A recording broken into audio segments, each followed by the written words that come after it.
Toot is the CEO of the largest ecosystem for startups in Israel, and she's working a lot with international corporations who are seeking innovation. So she's a master when it comes to corporate innovation.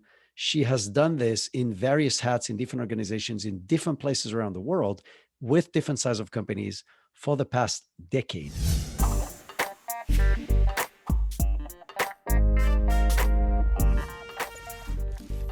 Brilliant.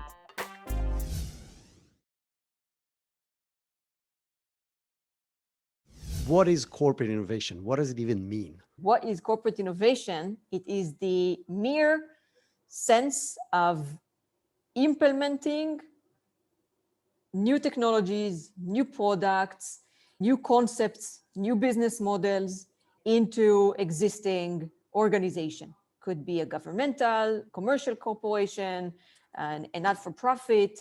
In any type of those, you need to think future, and future inevitably is innovation because the environment changes, the market changes, the consumer habits change, and you need to adopt. If you don't adopt, you disappear.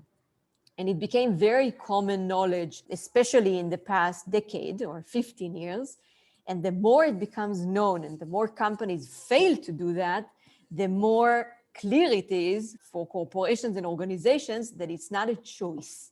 They have to understand how to structure the process of thinking future and implementing future in a way that will secure that the corporation will continue to live and continue to thrive and continue to have their market share in their market in the future, where there is so many new companies and startup companies and mergers of industries, telecom companies become entertainment companies and banks become insurers and software companies become medical companies. So you have a lot of changes, and as a corporation, you have to think how to live in this new reality and how to thrive there versus being bound to the threats that are coming all over the place. So this is the notion of corporate innovation, and saying what is much more simpler than actually doing it. The next question that I have is, why is it challenging? So it's like, okay, everybody assumes or understands, I think what you're saying, even large corporations, that they have to innovate or they will stay behind. So why won't they just do it? What's the problem? It's a multi-layer problem. And the first layer is the simple fact of our human tendency to think that we know and to trust ourselves and to fear from moving and from changing, especially if something is working. Like, we cannot anticipate that the future would not be stable if the present is stable. This is the first flaw, the first layer of this. So human nature is based on consistency. Consistency and fear of change. Yeah, there's a common saying in marketing, which is based on human psychology, that people run away from fear more than they are attracted to opportunity. And that is proven from a psychological perspective. And it's exactly what you're saying. Exactly. And that becomes even stronger when you have the responsibility. You have responsibility to your employees and to your management level and to your shareholders. And you are full of utmost fear to do the wrong choice and to take this to a wrong path, because that will be on your head. You are responsible for the success or the failure. So if currently you're responsible for the success and you get merits and perks and compliments for how successful you are and bonuses, why would you change? It's a suicide mission. It's not even just moving a country. It's literally a suicide mission. You can kill your career. So you're saying it's not only the psychological aspect, the system is rigged to keep successful companies doing what they're doing. Yes. Because everyone are afraid that it would not be successful anymore. Even if there is one crazy suicidal CEO and and they say, okay, you know what? I understand logically that the market is changing. I understand that I need to do this shift. It's not always comprehensible how to start, what it entails, and harnessing the people that eventually should execute this change, because they too are bound to be cut on their head. Even though, okay, your CEO comes to you and says, hey, I think we need to find a new business model for our core business line of product. As a sales, you have your KPI. You need to deliver your quarter. If you won't, it's not like your CEO will say, I gave you a mission to innovate, so it's fine that you didn't deliver your quarter. It won't be. Yeah. So this is the second layer. Understanding the how to and harnessing the actual execution power, because even if the CEO is open to do something, he or she, they're not the one that are actually executing it. It needs to be, delegated downwards and to flow throughout the hierarchical structure of the company. If you think of it in maritime analogy, when you have a small boat and you need to turn to the right, it's easy, it's small, so you just turn to the right. The bigger the ship, the longer it takes, and the harder it is, because if you do it too fast or too sharp, you may fall on the side and drown the entire ship.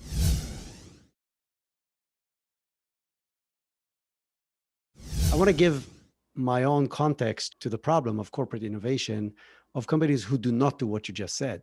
And I used to do a lot of business with Sam's Club. And I had the opportunity to sit in the front row of their annual get together of all their suppliers and partners. And literally every single person going on stage talked about innovation. We're innovating, we have innovated, we're doing this. And I'm like, other than throwing that buzzword, what did you actually do? And then one of the people actually gave an example. I'm like, oh, yes, now I'm going to see the innovation in action. And he talked about the fact that now we're talking way pre-COVID. So, but still, they talked about the fact. So the only way to shop in Sam's Club before was to go to the club, park your car, get in, fill your cart, take it outside, go to the car, put the groceries in, drive away. And then they came up with the ability to go on an app, make an order, have it waiting for you in the club, that you still have to drive there, call in once you're in the parking lot, and they will pull it out for you, help you put it in the car and get it out. For the last 10 years, I've been clicking a button on my app with Amazon and it shows up at my doorstep the next day. How is driving? And in their eyes, and I think that's where the example you gave is very interesting. In their eyes, they innovated, but they innovated compared to themselves, not compared to the rest of the world. When in reality, the innovation has to be benchmarked with the rest of the world, because we all know what happened in the last 10 years with Amazon versus Sam's Club as far as their size, their share, their valuation. So I think going outside your company and looking for innovation from the outside and looking for benchmarks on the outside are critical. You need to be an exponential organization in order to leap. Otherwise, if you are a corporation that is moving linearly, you would go through those steps. And for you as a consumer, it would appear very odd.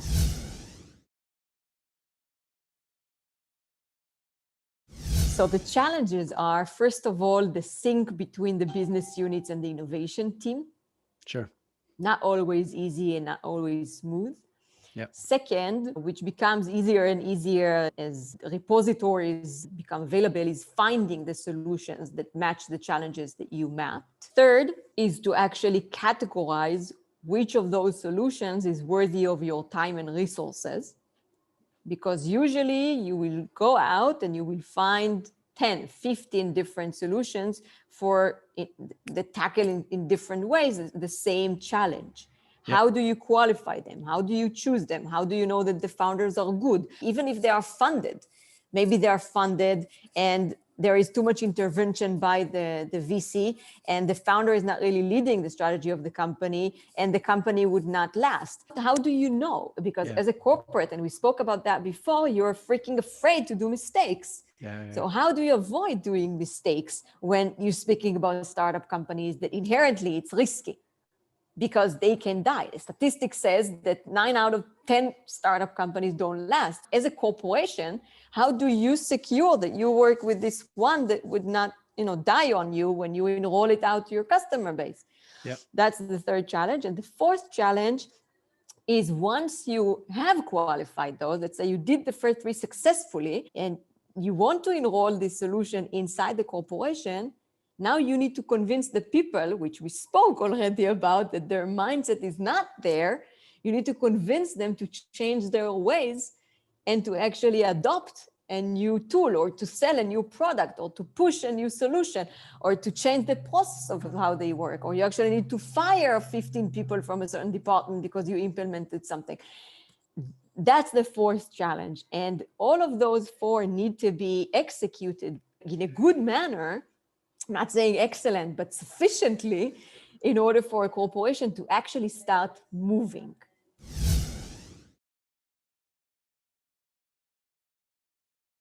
You should not do it alone, because doing it alone is bringing you back to the same pitfalls that you were before. Okay. And on each of those four areas, you can have partners that have the pink vision, whereas you are in the blue world, Yeah. and they can bring the pink vision to you and allow you to slowly turn your blue into purple or into colorful world. And that is really helpful because it's merely impossible to see outside of your own sight. And this is what most of those corporations do. Same as they do in any other industry. Like if you look at companies, they work with external freelancers and suppliers all the time. Sure. Like corporation doesn't do everything themselves. They do their core business. Everything that is external to their core business, they outsource. And this is a very important understanding that is also, it's coming as the corporation evolves in their maturity level of innovation. They understand. In the beginning, I did work with corporations that they had the ambition, they wanted to do their own acceleration program, they recruited an own team, they did an internal investment arm. So sometimes it does work, but often it's a distraction from the actual business line of the corporation. And the purpose of a corporate is to serve their own customers in the best way. It's not to shift themselves to being an investment firm or to shift themselves to being an acceleration arm, because it's not worthy. It requires too much resources and it doesn't cover enough land. Even expertise, right? You don't have the expertise or the connections or the network or the processes to do these things in an optimized way, meaning by definition, you're going to invest more in doing this than somebody else that will do it cheaper and get better results.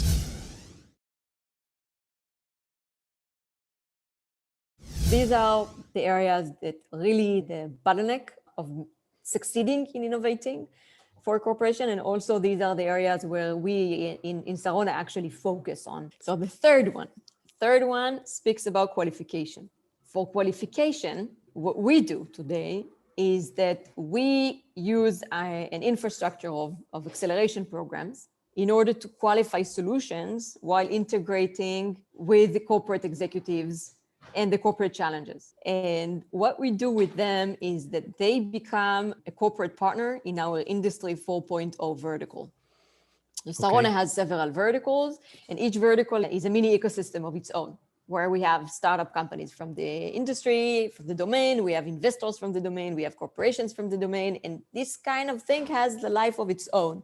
And they communicate between themselves, and we have events for them, and it's a mini community.